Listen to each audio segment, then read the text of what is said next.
তুরস্কের বিভিন্ন মসজিদে বড় বড় ফেস্টুন দিয়ে লেখা থাকে তারাবির নামাজে, জামাতের নামাজে মুরব্বীরা যখন সামনে নামাজ পড়বে, পিছন থেকে যদি ছোট বাচ্চাদের চিল্লা চিল্লি আর কিচির মিচির শব্দ শুনতে না পাওয়া যায়, তাহলে ভবিষ্যৎ প্রজন্ম নিয়ে আপনারা চিন্তিত থাকুন।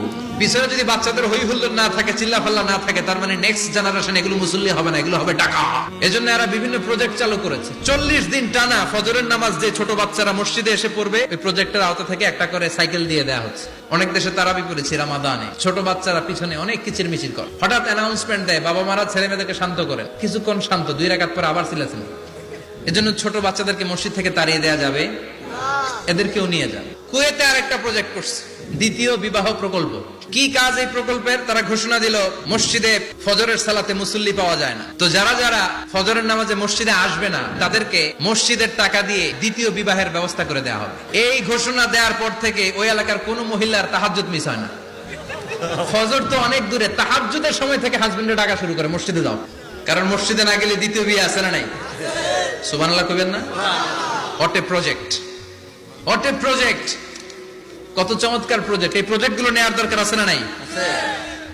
বিশ্বনবী একবার আসরের নামাজের সেজদা লম্বা করে দিলেন, সাহাবারা বললেন নবী নামাজের পরে ধরলেন, অসুস্থ হয়ে গেলেন নাকি, অথবা কোরআনের আয়াত সেজদা অবস্থায় নাজিল হয়ে গেল নাকি?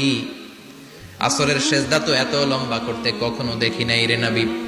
বিশ্বনবী বললেন না, অসুস্থ হই নাই, কোরআনের আয়াত নাজিল হয় নাই, আমি যখন সেজদায় লুটিয়ে পড়েছি, আমার কলিজার টুকরা নাতি হাসান আমার কাঁধের উপরে চেপে বসেছে, আমি যদি সেজদা থেকে মাথা উঠাই হাসানের কষ্ট হয়ে যাবে, তাই আসরের একটা সেজদা আমি ইচ্ছা করেই লম্বা করে দিয়েছি।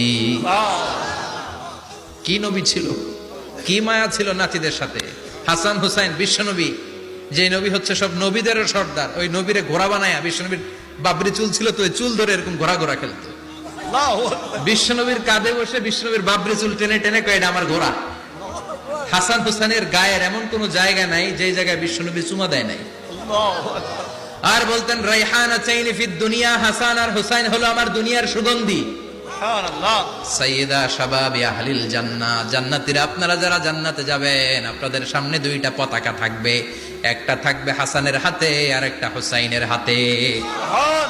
বিশ্বনবী মসজিদে নববীতে জুমার খুতবা দিচ্ছেন, হঠাৎ হাসান আর হুসাইন লাল 2টা জামা পরে কাতারের মধ্যে দৌড়াদৌড়ি শুরু করলেন। বিশ্বনবী খুতবা থামিয়ে দিলেন, মিম্বার থেকে নেমে হাসান হুসাইনকে 2 হাতে টানতে টানতে মিম্বারের উপরে নিয়ে আসলেন, যাতে মুসল্লিদের ডিস্টার্ব না হয়ে যায়। হাসানকে ডান হাতে ধরে, হুসাইনকে বাঁ হাতে ধরে বাকি খুতবা